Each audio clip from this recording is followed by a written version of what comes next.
video from CompetitiveEdgeProducts.com. My name is Charlie, and I want to show you the assembly and unboxing of the add-on room. It's model 1672.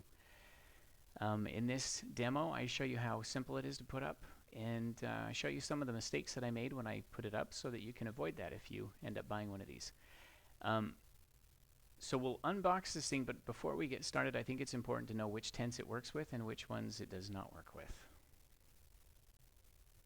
It of course works with the one that I'm doing the demo on. The smallest one it works with is 12 by 12. That's model 6170. And then this is the one that I'm doing the demo on. It can accommodate one on the front and on the back. It does not work on the 10 by 10. That model is designed to be kind of a compact stove tent, so it's not an option with that one. So once we open this up, the first thing we're going to see is a storage bag. That storage bag is what we put everything in once well, besides the poles, once we break it down. It has an awning that matches the tent perfectly, and you can just set up the awning. You don't even have to put the whole thing up. You don't have to put the walls on. These are the walls, though. Come in super handy if you got lots of bugs and you need the windows. It has 6 windows. It's olive, so it matches the tent perfectly. This is the pole bag, and I'll show you the various poles here in just a moment. And of course we have the instruction manual, and I'll show you some snippets from the instruction manual so in case you're following along. So first thing we're going to see inside the pole bag are 2 guy ropes, and then we've got various types of poles. There's not too many of them. There's 14 stakes. I rarely stake all of them. I rarely use all of them. I will in this demo though, so you can see how it works. So these are the 2 gable poles. They go in the front right underneath the awning. They telescope. These other ones telescope as well. They're the side ridge awning poles, and they break in half, as you can see in the square on the left. And then you've got this pole that's kind of nifty. This is what makes it so one person can assemble this because of that hook on the end where it can, pivot. So we're assuming when we're putting the add-on room that we've got our tent up. So we're going to take the guy ropes off. I put a chair there so that I don't have to, reach so high. But let me show you what I do wrong right here. This is the sock, and this goes over that pole so that it can help keep out rain and stuff.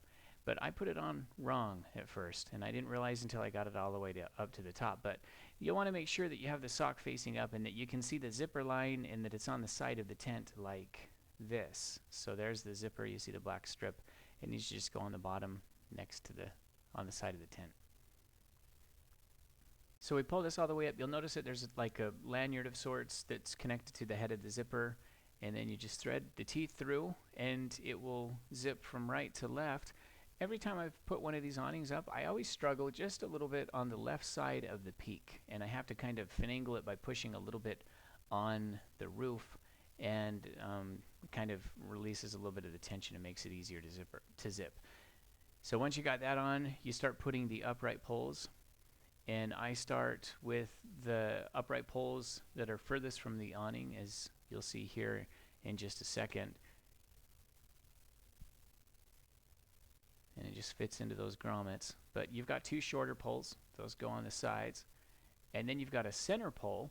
And that center pole is 3 pieces. And that's the one that goes underneath the peak there. So this is a center pole there. Then I put the other side pole up. And you'll notice with these poles that have the little red, well actually let me step back to this pole. This is what allows one person to put it up because you can stick it inside that hole there, and then it can just rest down. Then you can get on the chair on the other end and put it on that upright. So these are the 2 side poles. They have the red on the ends. And I bring a pair of pliers, and I ran into the problem that I was a little worried I'd run into. It's the only problem I ever run into, and over the years it's only happened a couple times. But I bring a pair of pliers because sometimes these telescoping poles for the first time are in there pretty tight. So if you have any pliers, just bring them along with you, or undo this, before you go out into the wild and make sure you can get it out. But I only have to do that once, and then I don't need the pliers ever again. So these are the last 2 poles, and they're the gable poles, and they go to underneath the front. So they're going to connect all those upright poles in the front. And that's done. You don't even have to put the walls up if you don't want to. I put them up in this demo, and it's pretty handy if you've got a lot of bugs and you want to keep your gear protected from weather and private. So let's put up the wall. you'll notice that there are Velcro strips on both sides. Now, one thing that I did wrong, you'll notice that I leave the pole on the outside, but it's so much easier, and I don't know why I did it, but it's so much easier if you just wrap the walls around the outside, and once you do that, it Velcros on. It has grommets that line up with these poles and just goes on like a breeze. Next, you put the 14 stakes in.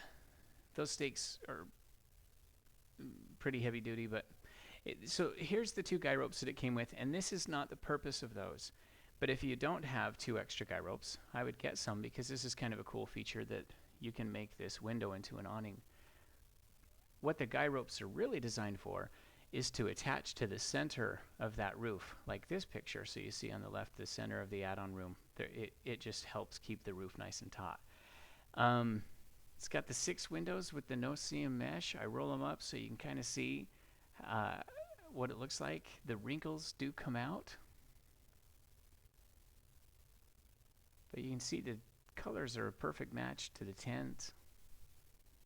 Nice and heavy duty. You got the guy ropes everywhere, and I don't even have all the guy ropes up because there's that one that goes on the center of the add-on room, and then the other corner point there. But it's got the no-seam mesh. You can see the little bugs flying around, keeps them out, and it matches perfectly with the windows that are inside the tent itself. So that is how easy it is. If you have any comments, comment below. If you found this helpful, please hit the like button and subscribe if you want to see more videos of the Kodiak tents. Thanks for watching.